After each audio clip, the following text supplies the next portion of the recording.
Welcome to another edition of the A-List Podcast. I am the host, A.Sherrod Blakely, with the co-host, with the most, Kwani A. Lunis. And you know why I'm excited to see you, Kwani? Why? Because because it means that you are no longer trying to park your car. You know where I was? On Newberry Street, too. Kwani, but the problem is I wasn't trying to park my car. I know I can park well. So I wasn't intimidated. That's not what the word on the street is, Kwani. That's not what I heard on the street.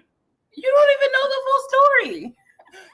Clue me in, sister girl. Clue me in. All right. So I'm pulling up on Newberry Street. There's a spot that is very small, but I know how I park, and I know I can fit into the spot. So this girl and her friend are driving by, and unsolicited, she's like, "You're never gonna fit in that," and then she drives away. That's the last thing Kwani need to hear. And I was like, I already knew I was, but just because she said it, I was like, I'm really about to pull into the spot. So I get in there. Perfect. And the thing about the car in front of me, they had those, I think it was like a bike rack. So it made it even harder to maneuver, but I perfectly fit into the spot. There was a family standing there next to, like, behind me. They're all cheering you on, Kwani. They're cheering you on. No, they were. I think the dad was like doubting me as well. So he's looking like this, and then the daughter's like, and then the moment I parked the car properly, like I was done parked, the whole family like just their jaw dropped and they turned around and they walked away. And then like 2 minutes later, I guess the girl's still looking for parking. Her and her friend drive back by me, and I hear her audibly yell, "Oh, expletive." Like in shock. And then her friend, and I look up because I'm like, who's saying that? I look up, it's the same girl. And her friend's like, and I was like, I don't need your applause. I didn't ask for this. I was minding my business, parking, and all of y'all felt the need to make this into a show. If everyone had minded their business, we would have been fine. But I'm glad I was able to prove everyone wrong by parking really well. Shout out to my dad who taught me how to park and drive. Shout out to Pops who taught him that. I take pride in it. Nice.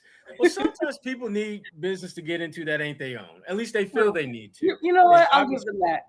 Yeah. Well, look, I'm going to just jump right into the deep end of the pool here. Okay. Usually this time of year, there's not a ton going on, but fortunately, the Naismith Hall of Fame is having its latest incarnation of amazingly awesome basketball players, coaches, etc. And we all know what that means. Somebody from the Boston Celtics is getting in. Every single year. Every year. There's always at least clockwork. One. Exactly, like clockwork. And this year, we have two Celtics going in. One is a familiar face to the Hall of Fame. The other one, not so much. And I'm speaking specifically about our good friend, Paul, the Truth. Mr. Truth. Pierce, who is going. Where can we begin with the truth? Because there's so many different lanes you can drive into. There's so much. I'm just gonna start with the Sports Illustrated story that he had. Perfect beginning. good friend of the program, Chris Mannix, with Sports Illustrated, had a good piece on our good friend Paul Pierce, who spilled a little tea on a lot of tea. How things went down with ESPN, and there's so much to unpack, but I want the one thing I want to talk about really just right off the jump was him basically saying that, you know what, that just wasn't a good fit for me. Being there, the things they needed me to do, it just wasn't a good fit. And I'm just curious, Kwani, what's your take on Paul Pierce and the ESPN relationship, which went sour real quick? Well, one word to sum it all up would definitely be unapologetic, because that's exactly what that Sports Illustrated feature was. But to your point, it did seem as though when he went on that Instagram live, he did not care about anything or any repercussions, to the point where it all makes sense now reading that article, because his relationship with ESPN clearly had soured to the point where he literally was like, I don't need this job. I don't care to do this job. I don't want to talk about LeBron, which is the quote that stood out to me. He said, all we do is talk about LeBron. So I understand for him, it wasn't a good fit. I'm glad that, hopefully it was an amicable split between him and ESPN. But it's actually really funny with his nickname being The Truth that he was okay with spilling all of the truth about why it ended the way it did. Yeah, it's interesting. But the one thing I have to remind our listeners too, and those who are watching us, is that Paul Pierce, 10-time All-Star, one of the all-time great scorers in Boston Celtics history, who, by the way, and we're not talking about like endorsements, we're talking about base salary, made $195 million. So when he says that he really didn't need that job at ESPN, literally right. He can literally, and that's why when I see things go bad with athletes and networks need to be scared a little bit, because these athletes have the kind of wealth where, one, they don't need your job to pay the bills. Make their own companies. Exactly. They are making their own companies. Exactly. Meal Entertainment and Uninterrupted, Players Tribune.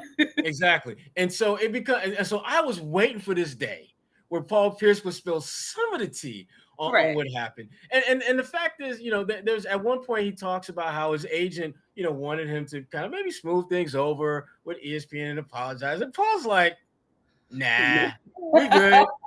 And they're like, well, what about your Hall of Fame? And this is what, and for me, I like that. I know where Paul, and the LeBron stuff, that's sexy. But to me, my favorite part in the story was he was basically like, look, you got guys in the Hall of Fame who did cocaine. You got guys who beat on who domestic abuse. And y'all tripping over something that I did that was legal. I didn't break any laws. I didn't harm anyone in the viewing or taping of that particular episode. Yeah. And I said, you know what? That's the truth right there. Yeah. And it would be the biggest snub, as he mentioned, if he didn't get in. Right. And you don't have to like what you saw. In fact, you don't have to watch it. As soon as you see it, come on, you can flip the channel. You can turn your computer off. But he didn't. He's right. He didn't break any laws. Now, did I want to see that? No. Because, again, seeing grown-ass men walking around smoking cigars while women shaking their titty-tatas and all that other stuff around, once upon a time, it may have been really appealing. Right. But as I'm thinking about, because Paul and I, age-wise, aren't that far apart, and I'm thinking, I don't see the huge appeal in it. But look, to each his own. I get that, and I understand that. But I love the fact that Paul was so incredibly and amazingly awesome and keeping it 100 about, no, I'm not going to apologize to them. No, this ain't going to affect me getting into the Hall of Fame. And I didn't break any laws. And I didn't break any laws, which, but the thing that Paul, just frankly just kind of disregarded was that there's the law and then there's the court of public opinion. And for ESPN, Disney, that's just not a good look. But I will say this, in Paul's defense, it's clear that Disney is not quite as homey and wholesome as we have come to expect them to be in the past. And to me, when you look at gambling for something that for the longest time, a lot of media companies and entities kind of really, kind of shunned themselves away from, because they felt that it would compromise the game, the integrity of the game, all that. And yet, lo and behold, you'll see stories now where Disney is embracing the idea of sports betting. And to me, it comes back to one thing and one thing only. And Paul knows this, and you know this, and so do I. Money. There's money to be made there. And when you have an opportunity to create a different kind of revenue stream than the ones that you have, and the ones that you have are slowly but surely, not, I wouldn't say drying up, but they're not nearly as bountiful and fruitful and flowing as they've been in the past, you're going to look for other ways to make money. I'm a living testimony to looking for ways to make more money. You guys just got another job, y'all. We'll get to you a little bit later in the show. So I'm all about creating multiple revenue streams of income, which is what Disney is doing. And that's why, for me, there's a bit of hypocrisy in how things went down with Paul. When you look at them trying to basically get their money game on, and they're, to some extent, compromising what have been long standards of just morality. And yet you want to get rid of Paul because he's not conducting himself to the moral code that you believe he should. Even though, that video, gambling, it's a matter of which is more acceptable in today's society. And frankly, I think there's an argument can be made that both are acceptable. But again, I made $195 million. Do you seriously think I'm going to be tripping over a job. I mean, at best, Paul was making maybe low seven figures, which for you and I is a big deal. Right. If I'm getting 195 million, Mm-hmm. I wouldn't be sweating that either. Especially for a job you already weren't too big on to begin with. Right. I mean, you know, just talking with different athletes who've gone into the media game, Mm-hmm. you know, for a lot of them, it's not so much trying to get paid. It's just trying something different to stay connected with the game. Mm-hmm. And if they can't do it in that role, then there's always coaching, because the best players are usually the wisest players. I look at a guy like Vince Carter. If he didn't, you know, cut it doing broadcast, or he didn't have as much rope to get better and grow, he'd probably go into coaching. And there'd be a ton of teams that would love to have a guy like that. I'm you know, Paul, when I first saw the video, I'm thinking like, damn, Paul. But the more I thought about it, and the more I kind of gave the idea that you've got this company that's trying to flex its morality muscles at a time when they're laxing those same morality muscles elsewhere when it comes to putting paper in their pocket, you know, I'm feeling the truth on this. Mm-hmm. Absolutely. There was some really good stuff too in that story. Oh, I know. When he was talking about just arguing with Doc Rivers, which we knew they did. Yes. Paul made it sound like it was like, yo, we had arguments. This isn't like, you know, where, you know, Grandpa says something that you don't like and you mumble something under your breath, right. And Grandpa asks you to speak up and you don't say nothing. You'd be like, we good. No, this is like, you know, baby uncle. I mean, I'm gonna talk back. Yeah, your mama's baby brother, and you have like real beef because y'all close in age, so you can go at him a little bit differently than you can go at Grandpa. It seemed like it was that kind of real beef, and I guess for me, it was refreshing to hear. I mean, I know some people, it probably made them like, oh, why they gotta argue like that? I kind of like to hear that stuff because for me, that's real. I mean, that's when you talk about like having a team being like a family. I can't speak for anybody's family but my own, but we go at it. Right. We go at it. We yell, we scream, we cuss. Sometimes it may even get a little physical. Sometimes it just happens. I mean, cousin popping his gums one time, 2 minute pop. Sorry, I still love you, but you had it coming. Good lesson. And I love to hear when pro athletes talk about that, because again, it reminds me of what a real family is like. And when you have a real family situation, you're gonna go through some stuff. Right. To me, it's not about the journey of going through that stuff. It's how do you come out the other end? Are you better off? And Paul, Doc, all those guys are better off for going through a lot of that drama that Paul kind of shed a little bit more light on in this SI story. That's a good point. Everyone sees the 08 championship, but you don't see the journey, the tears, the yelling, the cussing. It wasn't Ubuntu every day.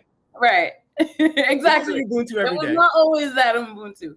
But there's another nugget in that article where he mentioned him and KG talking about athletes taking control of their own narratives, potentially doing a podcast, traveling the world, and just doing them. I need that podcast. I'm gonna tell you right now, Paul. I did an interview with Paul maybe 2 or 3 years ago, and and after we were done, we were talking about that very point. And I said, dude, do you know how many media companies would just be like, look, you talk about, I mean, we're talking about like backing the Brinks truck up, leaving the keys, and being like, just take. We'll bring another truck if you need. Yeah, and if you need it, exactly. We got another truck on call in case you need that one. That would be so amazing. It has to happen. It has to happen. If those two did a podcast, who would you want to see as their first guest? Because they're going to be amazing together, but who would you want to see as their first guest? I know who I want to see. It's never going to happen.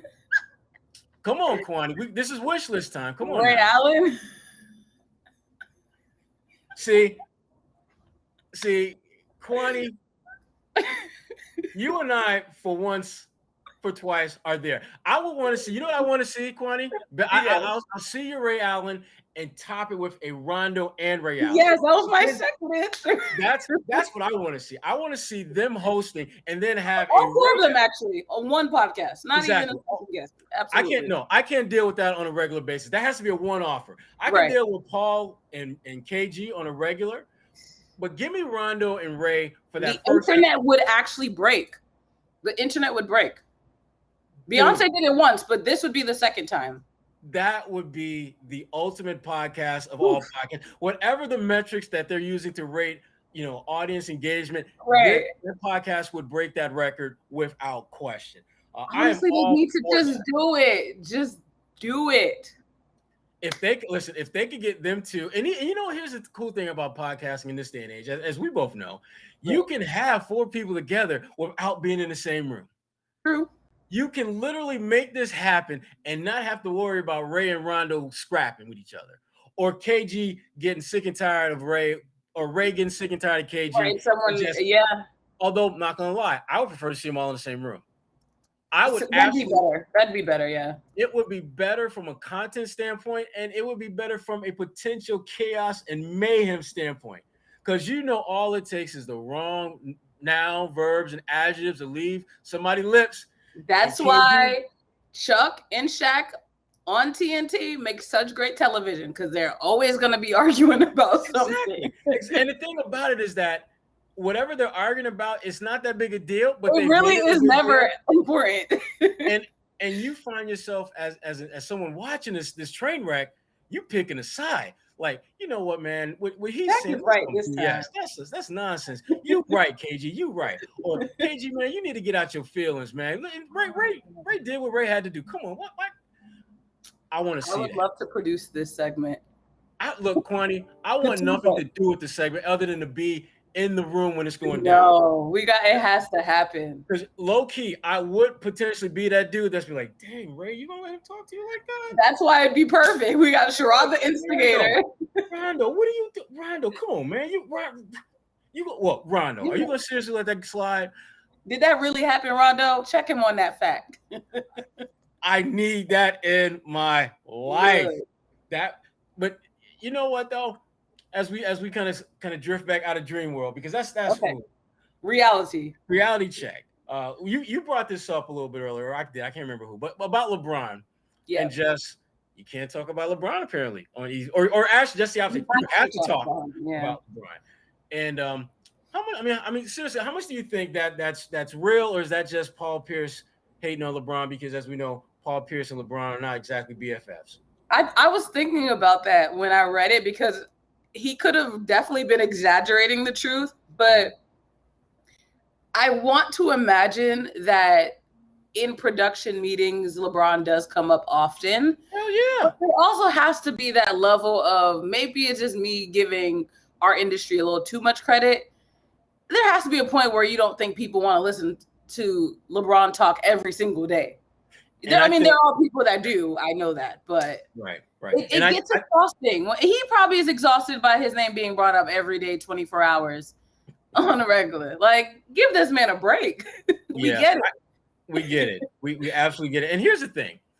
I think that there may have been a little bit exaggeration on Paul's part. I don't think it was a lot. Right. I know enough people within that with that ESPN organization to know that LeBron is a heavily talked about topic, and the reasons are obvious, and they go beyond just the fact that he's a hell of a player. He freaking moves the needle. Yeah. He absolutely moves the digital needle for ESPN, for regional sports networks, for folks like me. When you bring LeBron James into the conversation, whether it's you actually audibly bringing him into it or you're writing about him, that is going to enhance the likelihood that people are going to check out what you're doing. And so I understand that. But to Paul's point, damn, how many times you got to go like the guy you played against? It ain't well to go to the well so much. Right. And I think that's where Paul's issue was. And I get that. But it's hard to put too much stock into what Paul's saying, because we know how he feels about LeBron. Mm-hmm. He's never been the least bit shy about letting folks know how he feels about LeBron. And you know what? I respect that pettiness about Paul. I've always liked that Paul has had, to me, he's an elite player. He's one, and there's no question in my mind he deserves to go into the Hall of Fame. But if we were to create a separate wing of the NBA Hall of Fame for our all-time elite, great, petty players, Paul's first ballot, because he can be so damn petty, and I love that. Absolutely, I love that, because that and the thing about the NBA that people sometimes I think lose sight of is that the pettiness that some people want to bitch and moan and complain about, that's kind of what makes this thing exciting. That's kind of what people keep you drawn to the league. I mean, when you think about like a guy like Joel Embiid, and think about how petty he can be sometimes about not getting foul calls, or why is everyone saying I shoot too damn much when in fact I shoot too damn much. Right. And even and you know, he took him and Doc Rivers, frankly, and I think Doc, it was unintentional, but Joel, it was 100% intentional. Throwing Ben Simmons under the bus the way he Yeah. did after their very last game of the season was like vintage Joel Embiid, and I freaking Mhm. love it because it gave you something to talk about beyond the game. And that's, to me, that's where the NBA sets itself apart from a lot of other leagues. They have the ability, with the level of pettiness that their great and not so great players have, Mhm. able to draw in the casual fan, because the casual fan, you know what they want? They A want petty. storyline. Yeah. They want, exactly. So I love Paul Pierce. I love absolutely everything about the truth. Everything about the truth. When you talk about beginnings and you talk about the NBA, I know where you're going, and I like this. This is good. it's hard to talk about the league and its beginnings without talking about the great Bill Russell. Brother Bill. Brother Bill. I'm not talking about the cartoon character, Brother Bill. I'm talking about Bill Russell. Bill Russell. I mean, the honors just keep rolling in for this dude. I mean, all the As championship it wins could. that you can think of, you know, Jersey retired in pretty much any building he's walked into. Yeah. And now he's doubled up with he's going to be in part of the 2021 Naismith Hall of Fame class, going in as a coach, one of 5 men who have been inducted as both a player and a coach. And as it turns out, shocker, Kwani, most of them are Celtics. Celtic, yeah. Three of the five are Celtics. Bill Sharman, our late great good friend Tommy Heinsohn, and now Bill Russell. Um, it's hard to really get into what his impact has been on just this organization. But I'm just curious your thoughts. I mean, someone who went to school here in Boston, I mean, pretty much the time you landed here in Boston, you knew about Bill Russell, and even before that, you probably knew about Yeah, Bill Russell. right. Well, just being around here, Kwani, what kind of impact do you think he's had on just the Celtics, the city, and just obviously basketball, but beyond basketball too? Well, for one, we talk about him getting all his kudos. I'm glad he's getting his kudos while he can be alive to acknowledge it, because Get that man his flowers while he can still smell them. Exactly. Because all too often it's after people pass where you're like, oh, by the way, this is what they did for the game. And to your point, him being the first Black coach in the NBA and really being a part of the storied franchise that is the Celtics, and them being a catapult for getting more Black men in the league, I think that speaks for itself. And for him to have endured things he probably hasn't even spoken about still, being a trailblazer in that sense, I just admire him as a coach, as you said, as a player, and just as a role model when it comes to being an example, a visual example of what it means to be a trailblazer, to do something that you're told you shouldn't be doing and continuing despite, and being successful as well. So kudos to Bill Russell. My favorite meme is him sticking his middle finger up. That's the best one. It's funny because it's like so pure in the way that he does it, where it's like it's not even a bad thing that he's doing it. No, it's such a Bill Russell thing to do. Right. It's the smile too. Yeah. The meme is probably my number one, and the second is just a real broad general. Whenever that man's laugh, whenever he laughs, it's hard for you not to laugh. It's contagious like that. But the thing about Bill Russell, the coach, is that, and again, this is, you're never going to do true justice to what this man has meant to the game and really to society. This is someone who is a very active and vocal leader in the social justice movement of the in the 60s. This is someone who has been on the front lines with athletes who actually utilize their voice and platform at a time when it didn't really work. They weren't expected to do that. It was something that there was a definite they were moved from a moral righteous standpoint in their minds on issues that many athletes would not speak about. But the thing about him as a coach, and I've talked with a number of Black coaches through the years, and the one thing that they all tell you, and it's it's no different in a lot of professions, is that there is a low key below the radar pressure that they feel to be great. That I think everyone wants to be great, but when you're a person of color or you're a woman and you're in a position where there are very few, if any, that look like you, think like you, have a similar background and upbringing to yourself, there's a different kind of pressure that you put on yourself that has very little to do with the outside world, that drives you, motivates you in ways that it probably doesn't do many others. And the thing about Bill Russell that I thought was real interesting, because I've actually, and I've got a piece coming out on Bleach Report that's looking at Bill Russell and his impact on Black coaches today. Well, the stories about Black coaches today, the story will be coming out at some point between now and the Hall of Fame induction. Okay. But the thing that jumped out at me when I'm just doing the research was that, Bill's first year, they didn't win a championship. And it snapped an 8-year string of Celtics titles. And so your first time as a head coach, the first time anyone with undeniable melanin on the sideline, and you don't win it all at an organization where that's literally the standard of success. It's not making a good that's it. To me, I was more impressed with what he did the following year than at any point in his career, because it is easy. It's one thing to have an opportunity to be a Black head coach. It's another thing to have setbacks and bounce back, because that to me says more about who you are, what you're about, and what you're capable of than you having just a good year out the gates. And for him to bounce back and win not one, but back-to-back championships for the Celtics as a player coach said so much more about who he was than any statistic he could rack up. And along those same lines, Kwani, there were others who followed. And this is the thing, and this is one of those things that the NBA, as much as they get credit for their efforts when it comes to diversity on lots of different fronts, I thought they failed Black coaches early on in a bad way. When you look at the 5 coaches in the NBA that were Black after Bill, of those 5 coaches, 3 of those 5 won championships. So if you throw Bill in the mix, 4 of the first 6 Black coaches won a championship.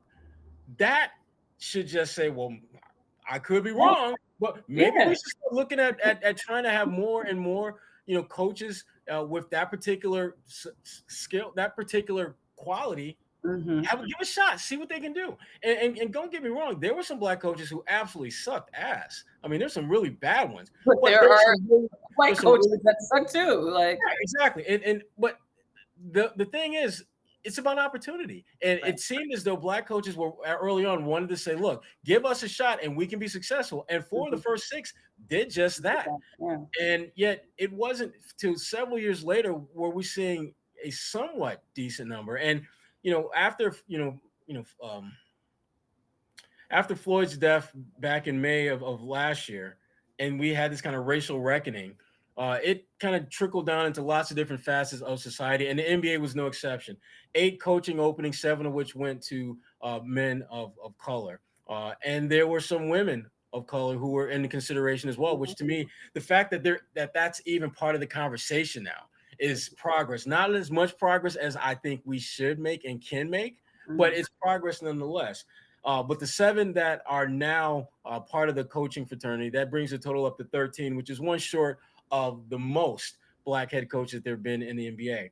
And again, as much as we look at them now, I think many of them often forget that Bill Russell was the first seed that planted this Black coaching tree.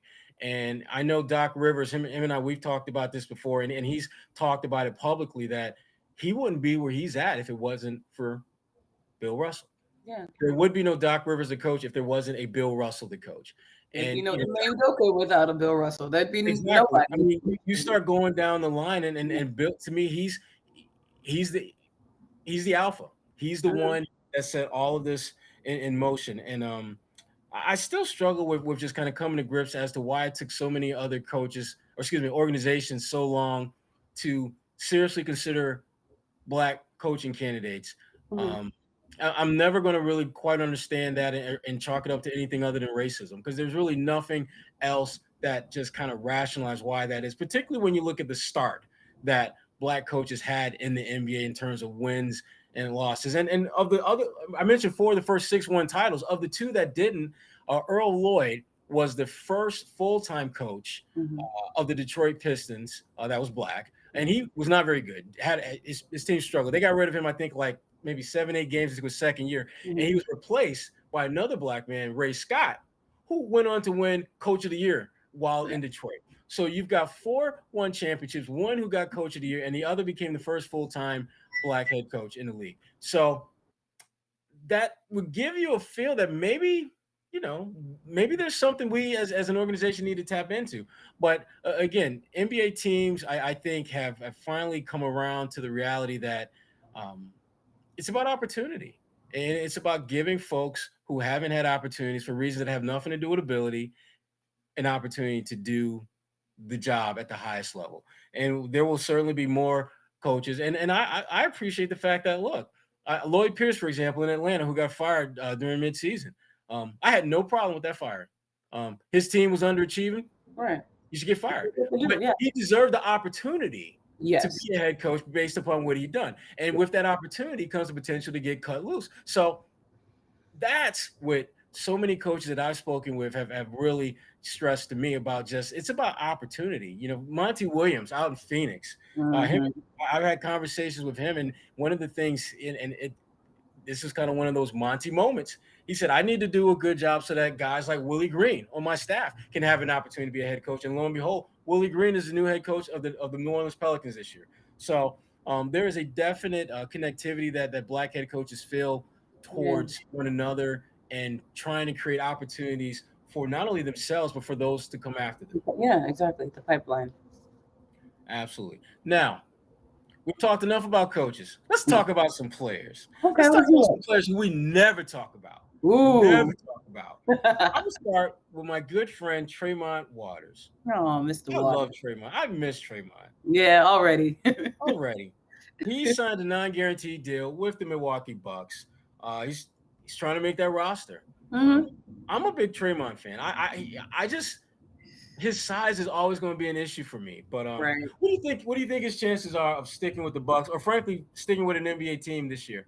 I think, to your point, unfortunately, it is the size when you look at the way the game is played now. But the hustle that he has when Coach Stevens would put him in, it's unreal. Like, you can see the hunger every time he's on the floor. So I imagine, if not Milwaukee, another team, I would think, would keep him on the roster, because he's a solid point guard that you want to have in the game if your starters aren't willing or ready to do so. And I think the hunger that he has is definitely going to translate with a team that's looking for that. Right. And he's still a young guy. I think he's like 22. He has time to develop the game, get big, bulkier, maybe. I know he's still, Well, the one thing about him, and he was a really, really good defensive player in college, and he certainly showed that, with the Celtics. I remember when he was in SEC, he was SEC Defensive Player of the Year, which is kind of funny because so was Robert Williams III in the SEC. But that's another story another day. We'll talk about Time Lord another time. Right. But the thing about Tremont is that I think he's a better player than we saw in Boston. And I think with him, it's about finding the right situation and opportunity. Exactly. People think about him as a guy that he's undersized and he's a decent playmaker, but I'm not really sure what else he can do. And yet you start looking at his numbers and you realize he shot better than 39% from three-point range last year. He just didn't play in a lot of games. So it is a relatively small sample size. But nonetheless, it speaks to how this guy has basically made the most of the opportunities he got to play.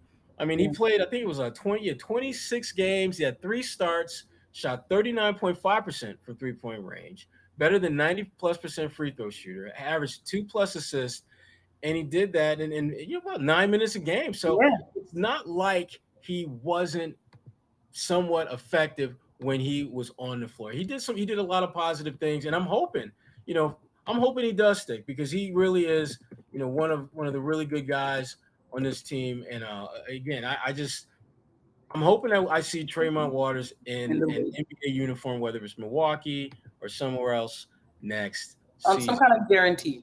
we don't do non-guarantees. Right. I mean, I'm hoping to get some guaranteed money. I would like to see him with a little guaranteed money. And you know who else I'd like to see with some guaranteed money? Yes. The man, the myth. Who we talking about, Kwani? Tacko Fall. Oh, Tacko Fall. I tried to do that like with a LeBron voice because he does the taco. Taco Tuesday. I love me some taco. Yes, I do. And Ashley, you know, people probably don't remember this, but you and I spent a lot of time. We did. All-Star Weekend in Chicago. We In fact, it was just that man. It was me, you, Taco, and his agent for a You lot would of think that. we were his groupies. We were just there all the time. we were backstage, front stage.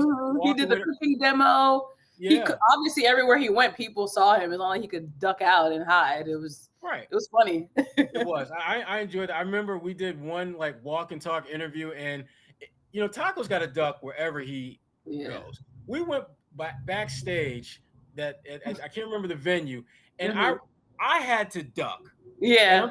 And I remember at some point saying, "Damn, if I got a duck, Taco's got to damn near get on his knees to get." Yeah, that's a good point. We were walking down the stairs, I think, or something. Yeah. And so I'm really hoping that things work out for him in Cleveland. I mean, it's obviously, you know, they've got some bigs there. You got Kevin Love and a couple other guys of note, and it will be difficult for him to make that team. But again, he's 7'5" every day, and I can speak with absolute confidence to say that Tacko Fall was a much better player at the end of his time in Boston than he was when he arrived. He felt very much like a novelty when he got here, and near the end, it felt like he was just a young basketball player trying to find his way. Yeah, when the news broke, it was actually on a Taco Tuesday. I made a point to tweet that, but I also added to that thread.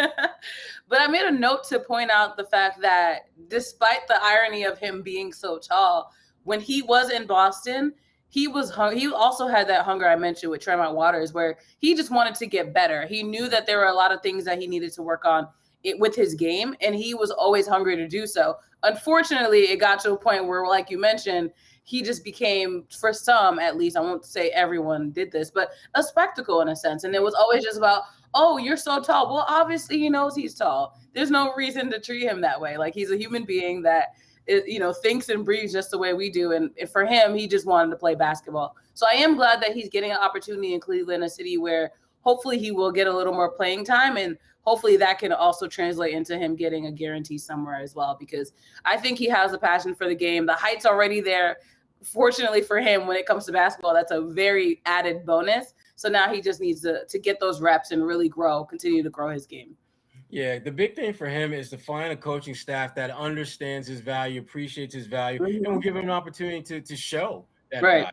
I don't think he had that in Boston, and I think part of that, a lot of that has to do with the fact that he played with better players. Yeah, he played with guys who've been around the block a few times, guys who have established roles, guys who can impact winning on a much more in the moment basis than he could. And so Tacko, he understood that there was a lot that he could learn, and I do think that he learned from a lot of the guys in his Cantor. And Jalen, they hung out a lot. Even Tatum, obviously, Yeah. So it's I'm sure everyone is hoping things work out well for Tacko. I know the Tatum and Jalen Browns of the world, they wouldn't mind jamming on him though. Not gonna lie. Yeah, of course. I mean that's just how it is. I mean, when you're that big, people are trying to you're our brother, but not anymore because you're on another team now. They got the Sharpie. They got the Sharpie at courtside waiting for you to sign that poster. They're trying to get that poster tonight. Right. But again, shout out to Tacko Fall, man. I hope he does well in Cleveland. And speaking of doing well, last week we talked a little bit about our not so good friend, Kanye West. I don't know him that well. I can't really call him a friend. Like not so good friend. Okay, that makes sense. Yeah, I can't really call him a friend. He says I do, but he's a little different, a little special. Yeah. And our other not so good friend, also not so good friend. Yeah, who also is having a pretty good week because both of them, their new music releases just absolutely killed it right out the gate. And we're talking about Kanye West and we're talking about Drake. Wait, but we're not talking about Damian Lillard's album as well? What are we doing? I'm kidding. Listen, I'm glad you brought Damian Lillard up. I don't know if you noticed or not, but he just got married. Yes, I did see that. I'm going to tell you right now, I've been covering the NBA for a long time. That was the first time I've seen an athlete have a wedding that I wish I was invited to. Oh, okay. He had Snoop Dogg. He Yeah. had Common. He even went back and pulled out the crates and brought out Tevin Campbell. I was Can we shook. talk I was shook. for a minute? I was like, I hope I have this kind of wealth when I get married, because for you to pull out the "Can we talk?" I'm a friend of mine who's I've known for a really long time, David Vanderpool. He's an assistant with the Brooklyn Nets. Okay.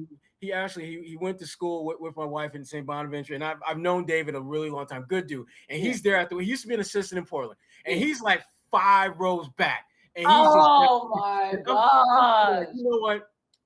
This is the first time in life I've been jealous.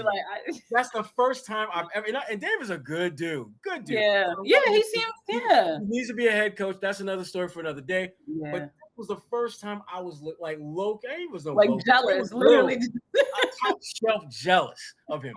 Snoop Dogg. Common. Oh my God, right. And then you pull out Tevin Campbell, and then I think he had the group called, I think they're called Next, with they had the song called Wifey. I think he had the lead singer. I'm just like, I didn't see that. And shout out to my boy Chris Haynes, who was at the wedding. And, he was there. And I love Chris Haynes. That's my dude. You know that's my dude. But damn, he didn't need a plus one. I was really hating on him in that moment. I love him to death, but I was hating that he was there and I wasn't. Right.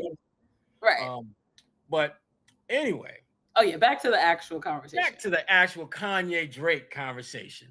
Certified by the way, if one of those two would have been there, I'd have been done. If absolutely, there, I would have been done. Absolutely done for the day. Without a doubt.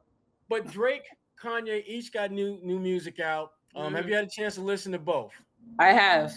Okay, and the verdict is, if you had to put them both, if they're in the ring and their music is going back and forth, who's coming out? Both hands up. Kanye, but by a small margin. And I say that because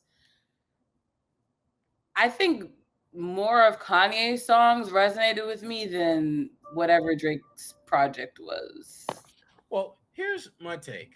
I'm going to go with Drake on a split decision. And here's why. Kanye was predictably unpredictable with his music. And I thought, and the thing I always love about Kanye and respect about Kanye, even if I don't always like his music, is he's not afraid to try different types of music genre and craft a different narrative than you've seen before. And I have a lot of respect for him as an artist because of that. I just wasn't feeling a lot of the songs on his new playlist. Now, Drake is literally the other side of the coin. Right. He is so damn predictable. But here's the thing. Drake, he's predictable because he figured out this. He's like Greg Popovich in his Bad Boy. Every year for the bulk of his career, he has a specific style that he has. Greg Popovich, we call it Tim Duncan, and it works. No matter what beats you put around it, no matter who's producing, it's the fundamentals of Greg. He's got the fundamentals, and shout out to Drake.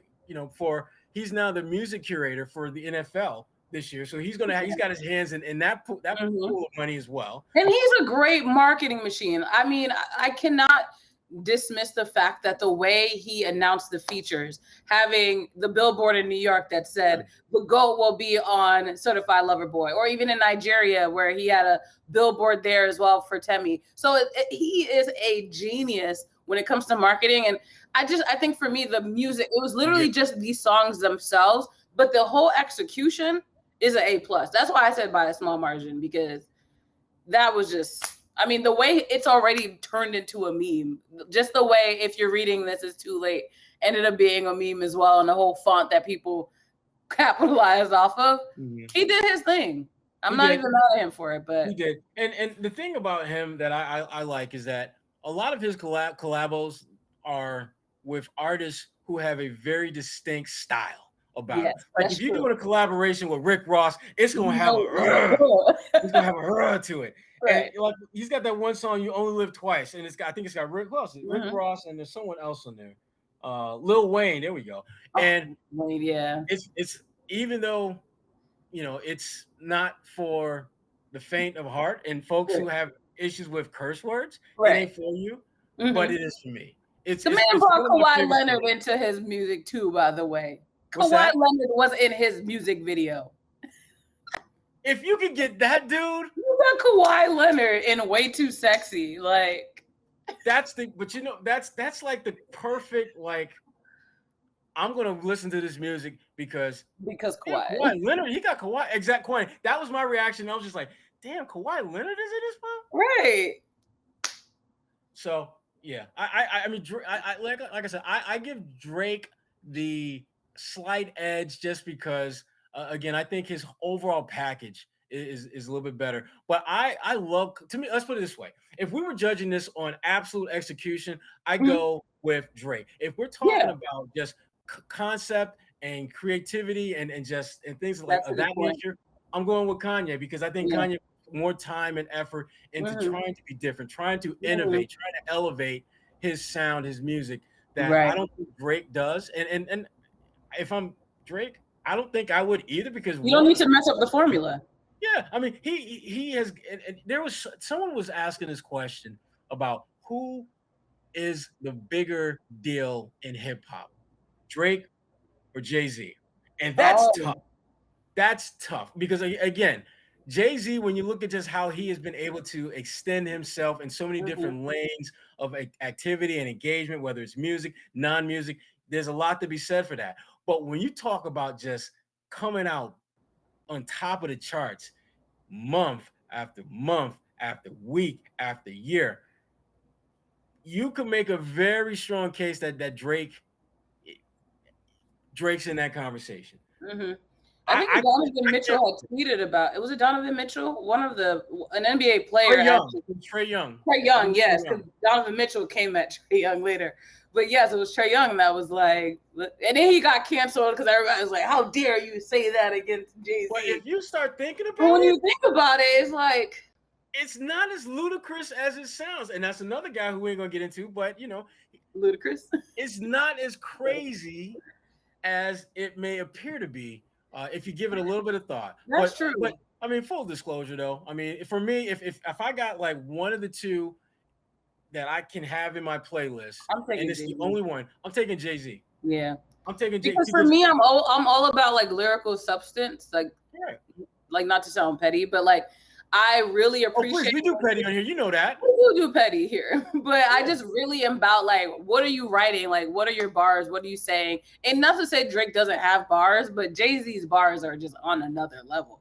Well, the thing that Drake figures out real quick is that if I can get like 2 or 3 real good hooks, then people are gonna make a caption out of it. What the hell is that really about? What the hell is that really about? It was like, it only means one thing. I don't know what it means. On your cell phone. So what? But that's the thing. He's good at putting like catchy bangers out. Like, okay, it's an earworm. And he's smart. And he's smart about who he throws like low-key shout-outs to. Like, shout out to Steph Curry. I'm not gonna say Steph Curry. I'm gonna shout out to your wife. Yeah. Oh, Aisha. In a very positive way, not disrespectful. That was a good idea. I wonder how she feels. That was a good. I like the way he did that. Yeah. That was a very good way to do that. And shout out to Sierra Canyon High School basketball team. Yeah. Again, just smart marketing, genius writing. Great collabs. Yeah, great collabs. But I'm taking Jay-Z. Okay. And sorry, Kanye, we just moved past you like real quick. But oh gosh. Well, Kwani, it's time for us to go. It is. It's time. But before we go, Kwani, what you got coming up on NBC 10? Well, the Hub today, I'm still on that show, and there's a segment that I will be a part of called, I don't know what I'm supposed to say. Well, whatever. It's called The Local Lowdown. Yes. Okay. And I will be exploring different neighborhoods, cities in Massachusetts. And we haven't like set down the date yet, but that'll be a recurring segment. So if you're looking for things to do in this state, I will be your go-to person because I am personally taking up the challenge of exploring different cities, different neighborhoods in Boston, and just getting the local lowdown. What's to do, what's to eat, where should you be going if you live or work in a specific area? Now that's going to be very helpful to me, Kwani, because I'm all about finding out new stuff. So there you go. I'm looking very forward to that. Okay. Let me see. All right, you have a new job though, so you have to tell me. Yes. Announced a little bit earlier that I will be part of the new crew that Facebook's bulletin.com is bringing in as far as being a content creator. My focus will obviously be on the NBA. And you are more than welcome to subscribe to my newsletter. It's at fullcourtpress.bulletin.com.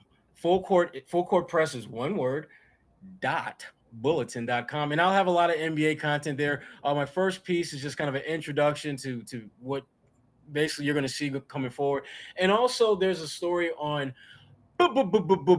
Ben Wallace, newest members of the Naismith Hall of Fame, and I just give you a little taste of what Ben Wallace's journey has been like. I covered him for years in Detroit, and I can tell you I am ecstatic that he's getting a chance to be among the all-time immortals. And in there, I kind of go through, again, his journey and just try to kill the fallacy that so many people have about Dennis Rodman is a better player than Ben. And that ain't true. It ain't. And if you want to come at me, by all means, subscribe to the newsletter, leave your comments, bring it. Fullcourtpress.bulletin.com. I'm here right now. I just subscribed. He is a lover of the NBA, hoops, highlights, and all the nouns, verbs, and adjectives that make it happen. Boom. That's what I do. That's a tagline. So go check it out. That's exciting. I'm excited about that. And obviously still doing stuff with Bleach Report. And as we were talking about earlier, I've got a piece on Bill Russell going into the Hall of Fame. That'll be on Bleach Report soon. And still doing stuff for ebony.com. In fact, there will be something on a guy that we talked a little bit earlier about, Donovan Mitchell. I'll be doing something on him relatively soon as well. And all the bags. You know what? Yeah. Yes. Yes. You know, Kwani, I always got a bag nearby. Always have a bag. I have a bag too. I got my makeup bag. Stay ready. Oh, it has NHL on it. There we go. See. Shout out to NHL for that gift. Shout out to the NHL and shout out to my man Joe Haggerty, who's also part of the yes.